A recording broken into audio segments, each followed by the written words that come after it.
Hello everyone. The next developmental disturbances of shape of teeth, that is concrescence and dilaceration. In this video, I will describe about concrescence and dilaceration. First is concrescence. Concrescence is actually a form of fusion which occurs after root formation has been completed. In this condition, teeth are united by cementum only. In the first picture, it is a gross photograph. There is an union by cementum of maxillary second and third molars, and there is a large carious defect of the second molar. Okay. And in the radiographical picture, that also you see there is a union of cementum and it is united by the root only. And histopathological examination of the same patient that revealed that there is an union occurred in the area of cemental repair where previously damaged by a periapical inflammatory lesion because the second molar is carious. Then etiology of concrescence. It is thought to arise as a result of any trauma, traumatic injury or crowding of teeth with resorption of the interdental bone so that two roots are in approximate contact and they become fused by the deposition of cementum in between them.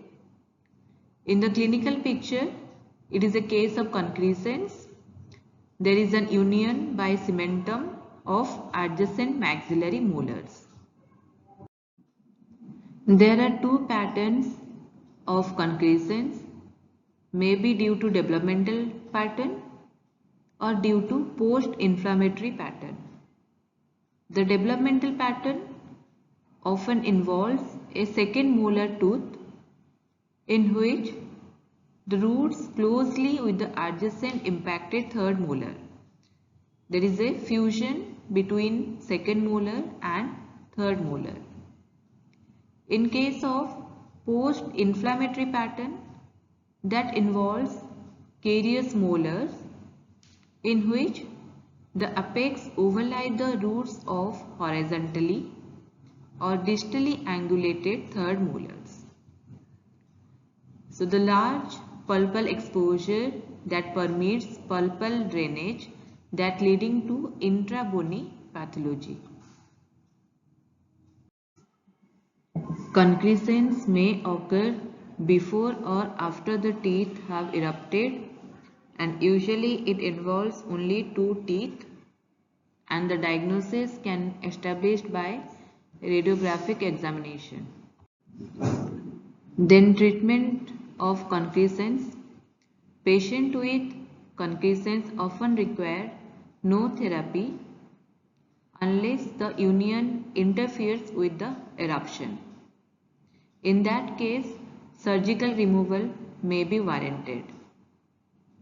Post-inflammatory concrescence must be kept in mind whenever extraction is planned for non-vital teeth with apex that overlie the roots of an adjacent tooth. In concrescence, significant extraction difficulties can be experienced on attempted removal of a tooth that is unexpectedly joined to its neighboring tooth. Surgical separation is often required to complete the procedure without the loss of a significant portion of the surrounding bone. Next is dilaceration.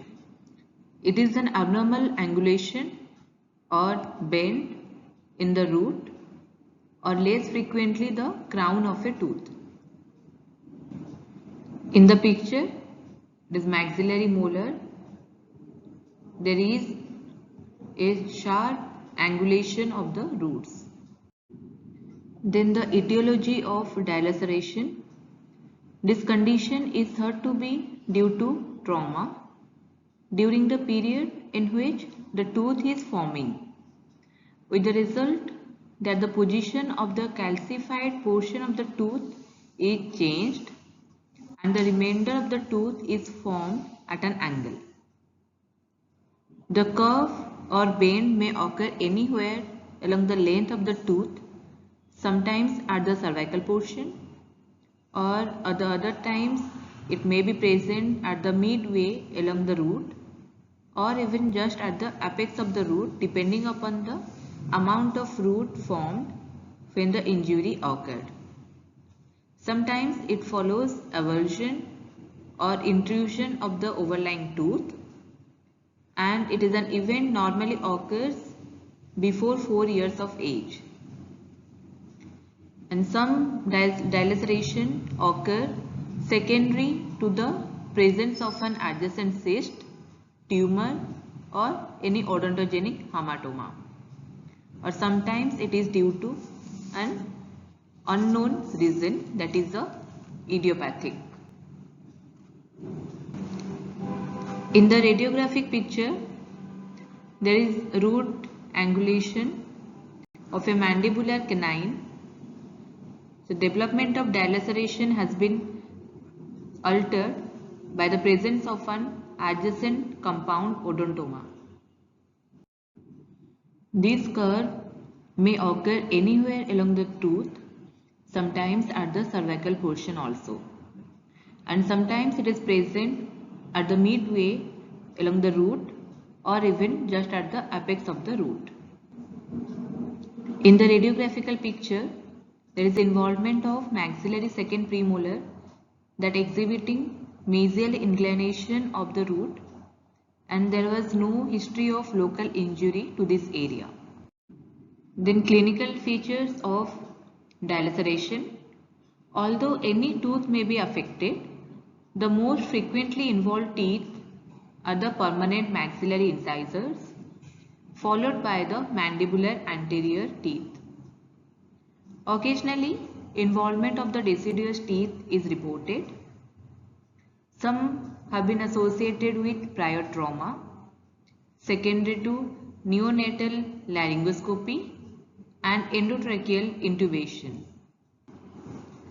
The age of the patient and the direction and degree of force appear to determine the extent of the tooth malformation. The abnormal angulation may be present anywhere along the length of the tooth. Then the treatment. Since dilacerated teeth frequently present difficulty problems at the time of extraction, if the operator is unaware of the condition, there is a need for pre-operative radiographs before any surgical procedures are carried out is self-evident. So these are all about concretions and dilaceration. I hope you like this video. Thank you so much.